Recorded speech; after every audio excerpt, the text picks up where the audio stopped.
Tollywood box office పరిస్థితి 2 అడుగులు ముందుకు వేస్తే 7 అడుగులు వెనక్కి అన్నట్టుగా కనిపిస్తోంది. మేమిప్పట్లో రాలేం బాబోయ్ అంటూ పెద్ద సినిమాలు సమ్మర్ని సైలెంట్ గా సైడ్ చేసేయడంతో మీడియం రేంజ్ సినిమాలే ఇప్పుడు బాక్స్ ఆఫీస్ భారాన్ని మోయాల్సిన పరిస్థితి. మరి సమ్మర్ని ఊరించి బోల్తా పడిన సినిమాలేవో, ఊరిస్తున్న సినిమాలేమో మనము చూసిద్దాం.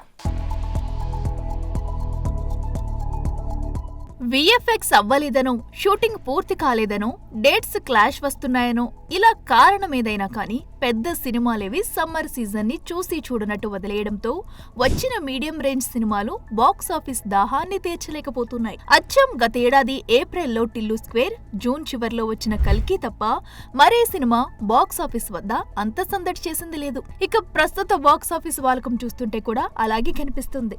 మొన్న మార్చిలో వచ్చిన మ్యాడ్ స్క్వేర్, కోర్టు సినిమాలు పర్లేదు అన్న టాక్ తెచ్చుకుని కాసిన్ని కలెక్షన్స్ చూసినా అవేమీ బాక్స్ ఆఫీస్ నంబర్స్ ని తారుమారు చేయలేదన్నది వాస్తవం.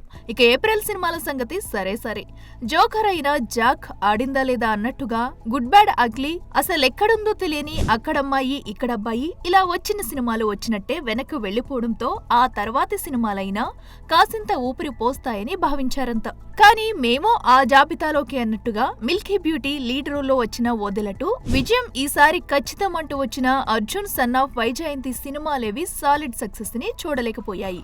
వాస్తవానికి ఈ 2 సినిమాలకి మంచి టాక్ వచ్చినప్పటికీ ఆడియన్స్ థియేటర్స్ మొహం చూడకపోవడం గమనార్హం.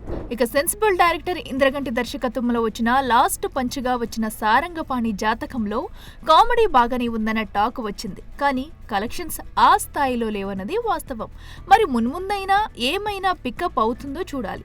ఇక ఇప్పటికే వస్తామని ఊరించిన కన్నప్ప, రాజాసాబ్ లాంటి సినిమాలు వాయిదాలు పడిన సంగతి తెలిసిందే.